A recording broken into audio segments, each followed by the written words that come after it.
5 minutos de la mañana, lo prometido. Ya estamos en Ampliación de Noticias con Fernando Carvalho. Fernando, ¿cómo estás? Buenos días, Patricia. Yo voy a aprovechar todo tu conocimiento internacional para que me expliques qué está pasando en los Estados Unidos y para que se lo expliques con claridad a nuestro público. Bueno, es un viejo proceso de destitución al presidente Donald Trump por dos razones: por haber usado su poder para beneficios electorales, utilizando los servicios secretos americanos en Ucrania para desacreditar al hijo de su adversario Joe Biden, quien fue vicepresidente. La segunda razón es que una vez establecido esta denuncia en la Cámara Baja del Congreso, Donald Trump se negó a colaborar con el proceso, prohibiendo que algunos testigos claves puedan asistir a él. Entonces es una doble imputación: abuso de poder por una parte y obstrucción al Congreso. Él, por su parte, declara que esto es un golpe de Estado que se está intentando contra él y que terminará por ser negativo para el Partido Demócrata que lo impulsa. Hay que decir que el Partido Demócrata es mayoritario en la Cámara Baja.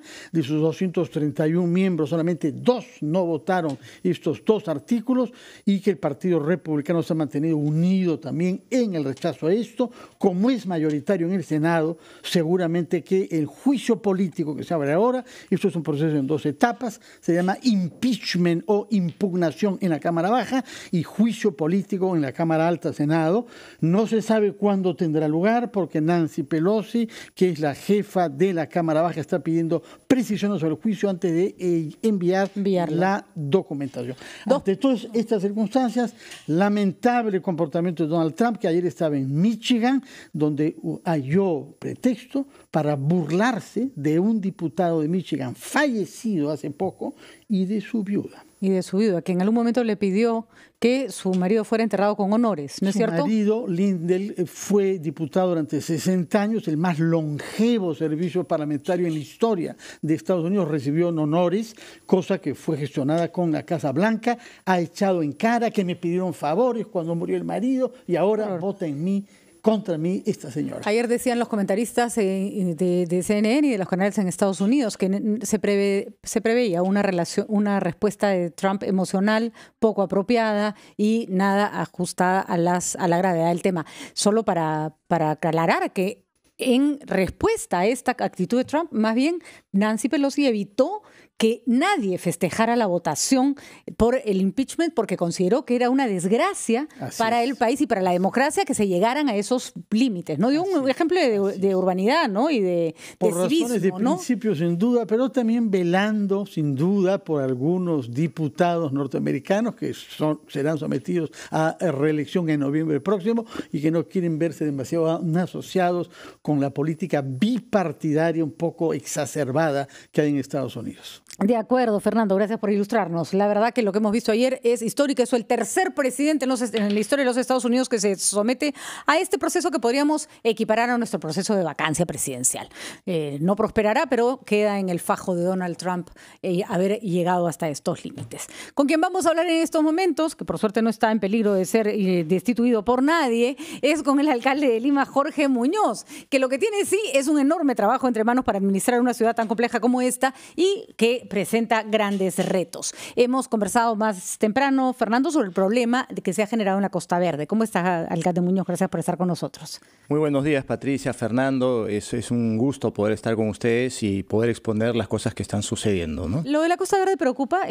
Hay una declaratoria de emergencia que se ha ampliado y, claro, la pregunta es, ¿se declara la emergencia para qué? ¿Qué se está haciendo mientras tanto? ¿Es cierto? Y esa ha sido la pregunta que ha rebotado ayer por todas partes. Claro, es una magnífica pregunta y es una pregunta que también nos hemos hecho en más de una oportunidad nosotros. ¿Qué íbamos a conseguir con la declaratoria de emergencia?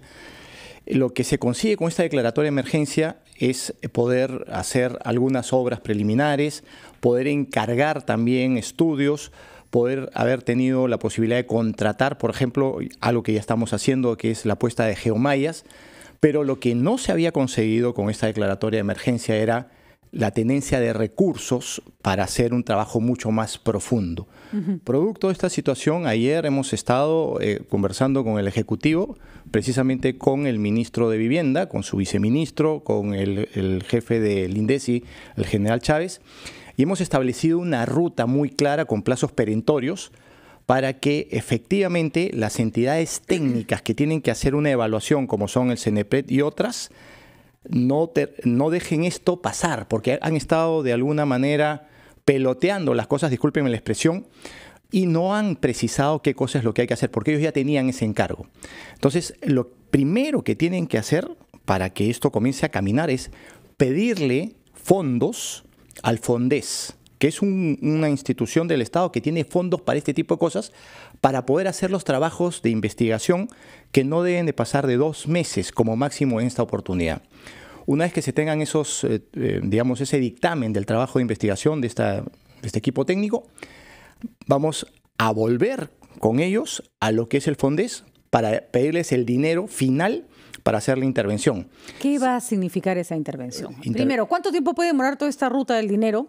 Va a ser, mira, ayer, Patricia, la reunión que hemos tenido ha sido una reunión muy, digamos, buena, positiva, pero fuerte a la vez, porque hay cosas que no pueden dejarse pasar.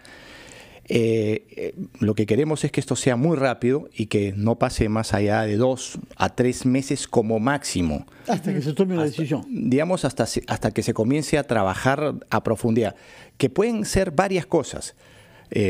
Una de las cosas puede ser un desquinchado total de la Costa Verde, esto seguido de lo que debería ser una suerte de andenería en zonas que son de riesgo, en cementación de algunos otros lugares, porque lo que tenemos hoy en día, y es un esfuerzo muy grande que está haciendo la Municipalidad Metropolitana de terminar de enmayar y además reemplazar la geomalla que existe ya, eso es un tema insuficiente.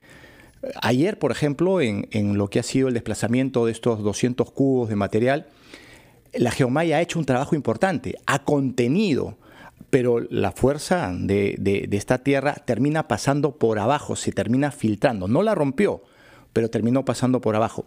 Imaginémonos si hay un terremoto. Evidentemente nada de esto va a poder contener, por más que sea un esfuerzo como el que se viene haciendo, nada de esto va a poder contener la Costa Verde. Entonces, lo que yo ayer he sido muy claro con el ministro de Vivienda, le he dicho, si no hacemos trabajos a profundidad, vamos a ser todos responsables de cualquier cosa que pueda pasar a futuro. Hoy en día estamos con un silencio sísmico y los técnicos también nos están diciendo que se espera un terremoto de gran magnitud. Entonces, si sin un terremoto, sino con algunos microsismos que están pasando, se termina derrumbando parte de la Costa Verde, ¿qué puede pasar con una situación donde hay un terremoto, donde hay algo que no se termina de cuidar? Entonces, tenemos que tomar conciencia de eso. Yo he sido ayer muy fuerte también en ese aspecto.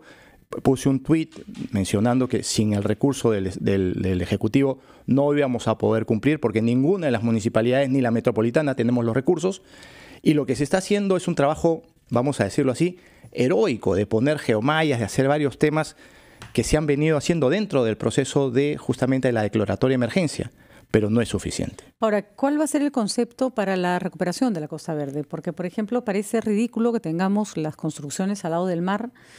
Hay construcciones sobre el acantilado, no encima, sino sobre el acantilado, tapando el acantilado, como puede ser, por ejemplo, el Larcomar, que no parecen significar ningún riesgo, porque por ahí tengo entendido que no es que caen piedras, no es que el acantilado se haya debilitado. ¿Cuál va a ser la nueva concepción de la Costa Verde? Porque tapar un poquito aquí y arrimar un poquito allá no parece ser una solución a un problema de años, ¿no? Por eso que nosotros hemos sido muy claros en ese sentido, Patricia, y hemos dicho que no se puede construir desde el borde del acantilado hasta 120 metros hacia adentro, en aquellos lugares donde no se hayan hecho trabajos de microzonificación sísmica. De acuerdo. Si no hay eso, no se puede construir. Entonces, hoy en día no hay ninguna construcción autorizada en ningún distrito, porque los distritos no han acreditado que existan estas microzonificaciones sísmicas o estudios de microzonificación sísmica. Entonces, hemos puesto un primer elemento que nos sirve como un contenedor, y eso ha sido también justo dentro del proceso de este espacio de declaratoria de emergencia. Repito, lo que nosotros hemos hecho es hacer eso, poner geomallas, generar algunos desquinches, pero tenemos que ir al fondo del asunto. Esto es un paciente que tiene necesidad de un tratamiento muy radical, porque, como hemos visto, la Costa Verde se está desmoronando de a pocos. Y se está desmoronando de a pocos porque hay microsismos, hay erosión del mar, hay riego por inundación en las partes altas. Por ejemplo, ayer donde se derrumbó estos 200 metros de material, la parte alta tiene casas donde hay unos jardines muy bonitos y que se están regando continuamente. Y ese es un factor que también se dio en el anterior derrumbe. Entonces tenemos que ser muy cuidadosos con todas estas cosas y hacer un trabajo a profundidad. Una pregunta chiquitita antes de irnos a la pausa y para que converse de nuevo, luego con Fernando. ¿Es segura la Costa Verde este verano? Es segura la Costa Verde porque no hay elementos que anuncien que vaya a haber una cosa, digamos, naturalmente que no se puede manejar, pero si hay un temblor o un terremoto de consideración, ahí sí hay situaciones complejas, ¿no? Bueno, ahí creo que nada es seguro. Correcto, ahí ninguna situación es segura, pero en líneas, digamos, en líneas generales, y se está trabajando en eso. Por ejemplo, estamos poniendo para el plan 2020 vamos a tener algunas pasarelas de evacuación, puentes temporales, porque no tenemos tiempo para hacer puentes definitivos, por lo menos para este verano, si lo haremos para el próximo. Estamos recuperando algunos de los puentes que ya existían, se le están poniendo barandas, pasarelas, y lo que se quiere es tener las mejores posibilidades de evacuación. Muy bien, vamos a ir a una pausa, conversamos con el alcalde Jorge Muñoz, tenemos muchos temas más para conversar con él sobre el transporte de nuestra ciudad y sobre cómo nos va a tratar Lima en estas fiestas, en estos días prenavideños, que la cosa se pone complicada. Ya volvemos.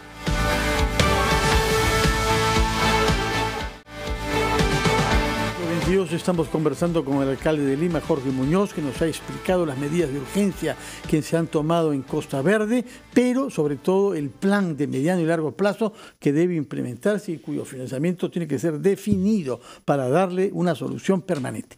Quisiera que nos vayamos al otro extremo de la ciudad, ya no a los distritos costeros de la parte sur, sino a los distritos que están sobre los cerros de Lima Norte y Este. Y hay un debate ahí en torno a otra vía que no es la Costa Verde, sino la llamada Pasamayito, y que une distritos desde Comas hasta San Juan de Lurigancho. Usted ha estado presente ahí y ha sostenido que esta vía, que ha nacido de una manera informal bajo el impulso de los que no querían entrar hasta Lima y cruzar el Rímac para ir hacia el este, va a ser asfaltada y va a ser formalizada relativamente en un plazo corto. Me parece que para el 21 usted piensa que esos 8 kilómetros pueden ser una vía formal y asfaltada. Sí, así es, Fernando. Fíjate, ahí hay una cosa que es importante sopesar, es la ausencia del Estado.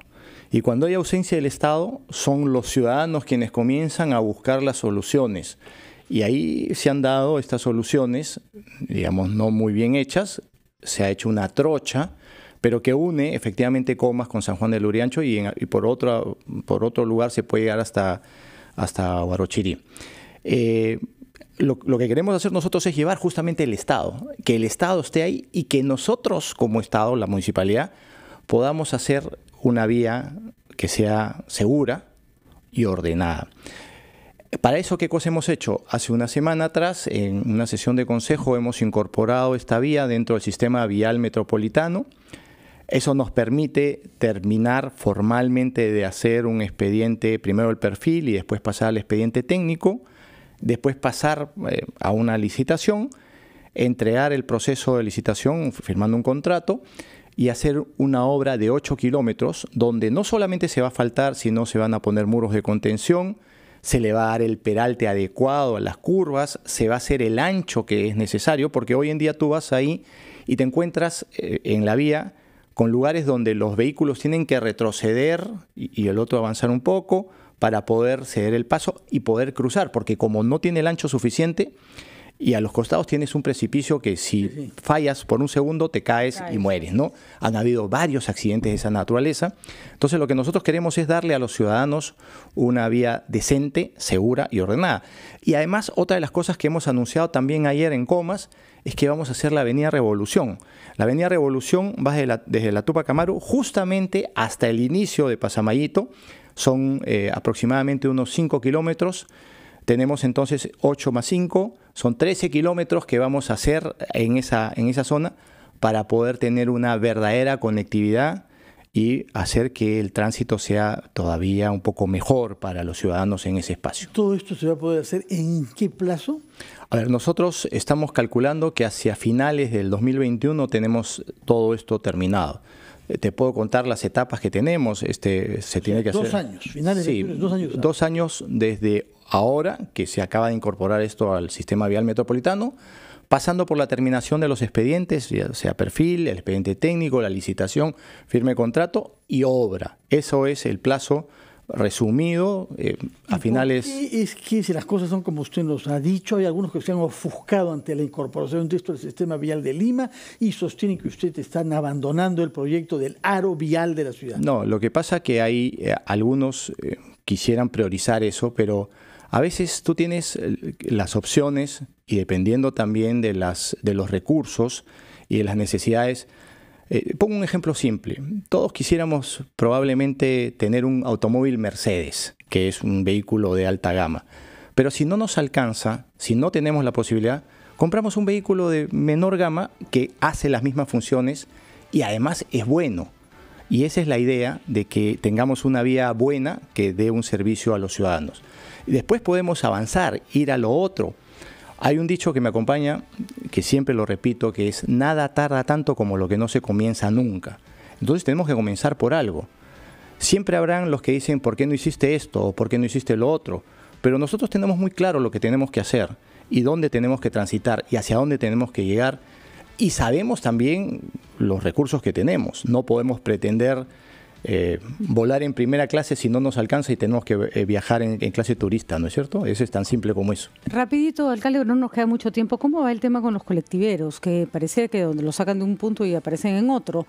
¿Realmente tienen capacidad de fiscalizarlos y de suplir esta oferta informal con oferta formal? A ver, ese es un tema bien complejo, ahí, Patricia, que tenemos que explicarlo de la mejor manera. No ha habido la suficiente oferta de un servicio formal, eso es correcto. Hay una parte que le corresponde, y eso es un mea culpa, una parte que le corresponde a la municipalidad, pero hay otra parte también de que los concesionarios no han terminado de cumplir o de formalizar o de inclusive poner vehículos en determinadas rutas ya licitadas, y entonces ha habido un sistema débil de transporte formal. Frente a ese sistema de transporte formal débil y una oferta inadecuada, surge esta oferta informal, que comienza a traer un servicio que muchas personas toman porque no hay otra opción. Además, detrás de eso también hay familias que llevan un pan a su casa y eso es comprensible y loable. Lo que no es comprensible ni loable es que hayan cosas que vayan en contra del orden público o las buenas costumbres. Entonces, ¿a qué quiero llegar? Que hay un proceso donde tenemos que ir hacia un sistema integrado y verdadero de transporte en la ciudad. En el que no hayan ni micros, ni combis, ni colectivos. Digamos, con un tipo de vehículos que tengan una mejor capacidad de llevar o de cargar pasajeros y en condiciones más cómodas, más adecuadas. Pero eso es un proceso, y un proceso que se tiene que ir dando. Y que hoy en día, Fernando, para hacer todavía más complicado el tema, ha migrado a una nueva institución, y esa nueva institución se llama la ATU.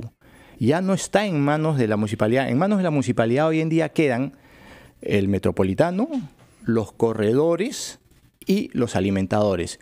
Y entonces, ahí voy a la pregunta que hacía Patricia respecto de esta lucha contra los informales versus los corredores. Ahí estamos fiscalizando nosotros con fiscalización electrónica para que no ingresen a las vías que son vías exclusivas o de, digamos, de circulación en beneficio de los corredores.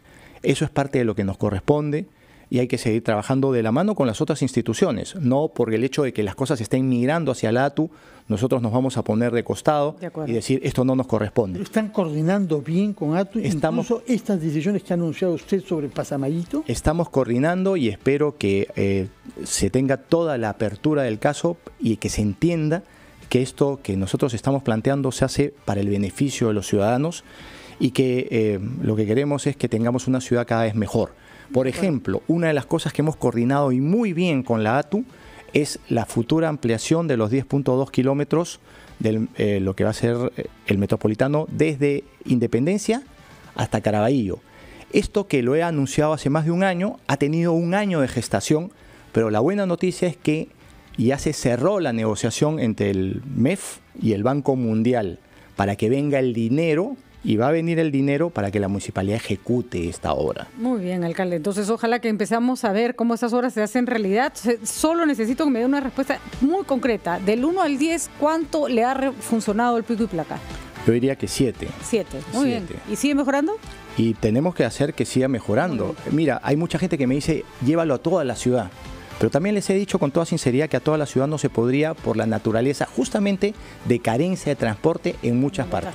Así es. Además es justamente para las horas punta y los lugares pico. Así es. Es un pico y placa bien sui generis. No es igual al que hay en otros sitios del Muy bien, pero nos alegra saber que está funcionando a pesar de que al comienzo la gente se quejaba mucho. Cada vez escuchamos menos quejas, hay que decirlo con claridad. Muchísimas gracias, alcalde. Muchísimas gracias a los dos y si no los veo que tengan una feliz Navidad, una feliz fiesta. Claro que sí. Usted también y que sea una feliz fiesta para toda la ciudad y para todo el país. 8:31.